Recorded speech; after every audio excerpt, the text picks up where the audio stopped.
안녕하세요, 아로랑입니다. 오늘은 아이폰 11 프로 사진 테스트 영상입니다. 비교 휴대폰은 갤럭시 S10 스냅 8호 탑재 모델, 그리고 구글 픽셀 3a, 그리고 아이폰 XS 맥스입니다.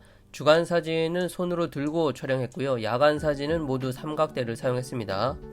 우선 일반 화각 비교 사진입니다. 전작에 비해서 사진의 샤프니스와 컨트라스트가 좋아진 걸 볼 수 있었고요.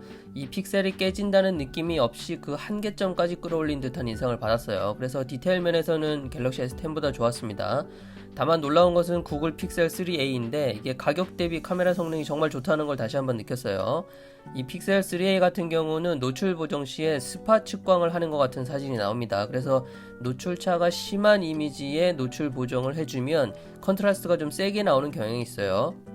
자, 다음은 표지판을 촬영한 사진인데요. 오늘은 특히 글씨가 들어간 이미지가 많을 것 같습니다. 100% 확인 시에 디테일을 확인하시라고 의도적으로 좀 넣어봤는데, 이 사진에서도 샤프니스, 컨트라스트, 노출 모두 적정하게 촬영된 이미지는 아이폰입니다.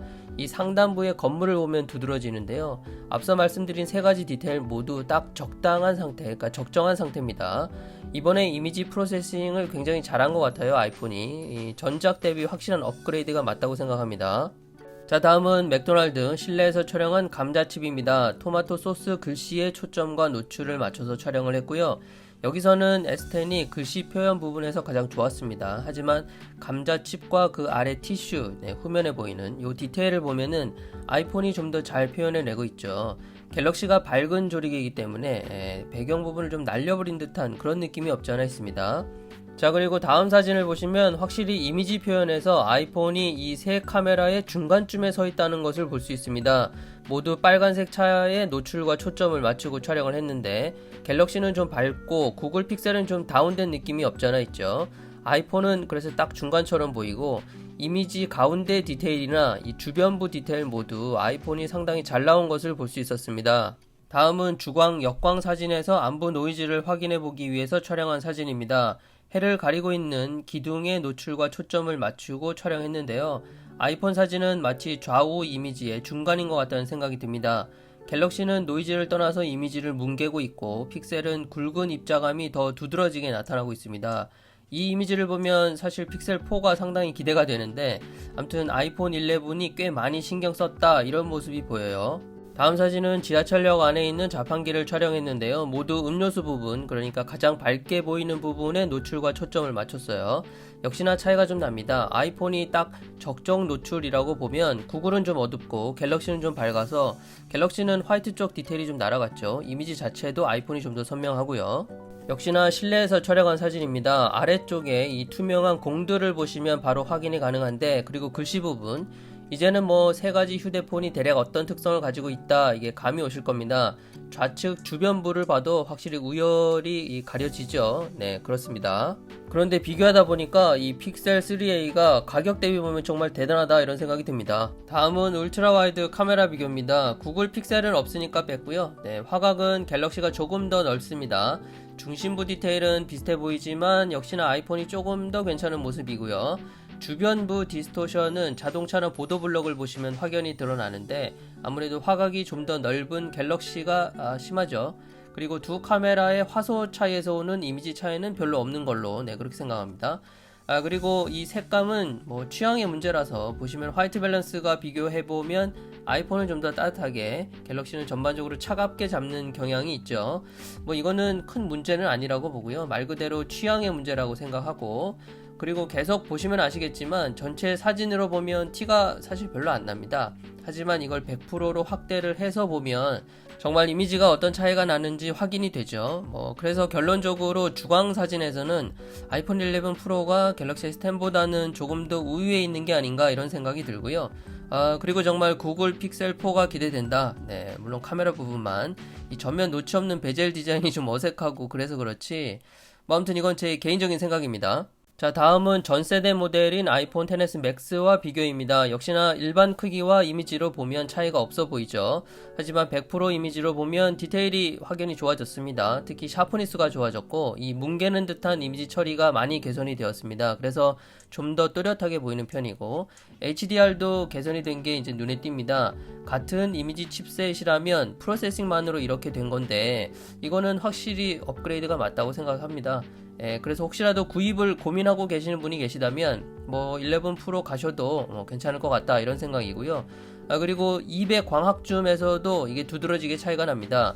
이 포커싱 속도도 약간의 향상이 있는 것 같고 특히나 멀리 보이는 이미지의 디테일이 상당히 좋아졌어요. 말씀드린 것처럼 예전에는 약간 뭉개는 듯한 느낌이 좀 그런 느낌이 있었거든요. 근데 그게 좀 줄어들었어요. 그래서 개인적으로는 그 200 광학줌 면에서는 그 부분이 가장 좋았습니다. 그런데 화이트 밸런스는 역시나 좀 따뜻하게 변했죠. 개인적으로는 뭐 큰 상관은 없는데 이게 또 취향의 문제다 보니까. 자, 이제 기다리시던 야간 사진입니다. 사실 저는 반신반의했는데 아이폰이 한 방에 역전했다고 표현해도 될 만큼 좋아졌습니다. 그런데 역시나 구글 픽셀의 재발견이랄까요? 이 야간 사진은 구글 픽셀 하는 이유가 있구나. 그래서 픽셀 4가 정말 기다려집니다. 뭐 이제 샘플 이미지를 쭉 보시면 아이폰이 잘 나옵니다. 그런데 아쉬운 점이라면 어두운 환경이 되면 자동으로 노출 시간 옵션이 왼쪽 상단에 뜹니다. 이 야간 모드라는 게 따로 있는 게 아니고요. 그러니까 휴대폰이 스스로 판단하는 거죠. 이 정도면 좀 어두운 환경이니까 노출 시간을 조정하겠다. 그리고 대략 몇 초 정도다. 이게 나옵니다. 그런데 이 노출 시간이 약간의 노출 차에 따라서도 차이가 나기 때문에 자칫 본의 아니게 장노출로 촬영하는 경우가 생깁니다. 그러면 자동적으로 이미지가 흔들릴 여지가 많아지고 노이즈도 증가하게 되겠죠. 뭐 우리가 항상 삼각대를 들고 다니는 것도 아니고 어쩌다가 여행 가거나 아니면 예기치 않게 어두운 상황에서 촬영을 하게 되는데 이 노출 시간이 길어지면 아무리 OIS를 지원한다고 해도 버티기가 어렵죠. 그리고 초광각 카메라는 또 이게 안 돼요. 그러니까 광각 카메라 모드를 하게 되면은 이 왼쪽 상단에 이게 뜨지 않습니다. 옵션이. 대신 2배 망원 줌으로 가게 되면 이게 또 지원이 돼요. 이 부분도 좀 아쉬웠고요. 개인적으로 테스트를 하면서 느낀 점은 이 1200만 화소 이미지 센서의 사골 우리기의 끝은 어딘가. 정말 징하게 울거먹는데 꾸준히 개선되고 있다는 게 더 놀랍고요. 그래서 화웨이가 큰 센서 채용하고 뭐 난리를 쳐도 갤럭시, 아이폰, 구글 픽셀까지 그냥 꾸준히 버틴다는 게 역시 프로세싱이 상당히 중요하구나 다시 한번 느끼게 됐습니다. 지금 보시면 아시겠지만 완전 어둡습니다. 빛이 하나도 없는 곳이거든요. 거기서 한번 테스트를 해보도록 하겠습니다. 이런 환경입니다. 보신 것처럼 정말 빛이 없는 환경입니다. 사실 이 정도면 개인적으로는 사진을 아예 안 찍죠. 그런데 뭐 테스트니까. 이 사진은 아이폰 11 프로로 한 20초 정도 노출을 주고 촬영한 것 같은데 그럼에도 불구하고 휴대폰에서 이 정도 디테일의 사진이 나온다는 게 진짜 정말 똑딱이 카메라가 필요 없는 시대가 왔다. 미러리스도 사실 좀 간당간당합니다. 물론 고화소의 이미지하고는 당연히 비교가 안 되죠. 하지만 일상에서 말 그대로 스냅샷을 촬영하는 데는 이제는 휴대폰이 거의 대체했다고 봐도 무방하다고 봅니다. 이 정도 이제 퀄리티가 나온다면.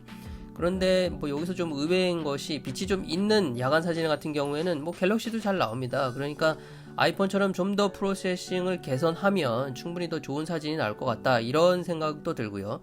또 말씀드린 것처럼 구글 픽셀은 역시나 재발견입니다. 야간 사진은 역시 픽셀이네요. 자, 오늘은 아이폰 11 프로 카메라 비교 테스트 영상이었습니다. 이 비디오 테스트 영상은 따로 올리도록 하겠습니다. 이게 영상이 너무 길어져서 좀 양해를 해주시고요. 이 결론은 아이폰 11 프로 카메라를 많이 강조한 것만큼이나 상당한 개선이 있었다 이렇게 평가를 하고 싶고 이제는 정말 휴대폰 하나면 다 되는 세상이 왔네요. 오늘 영상은 여기까지고요. 감사합니다.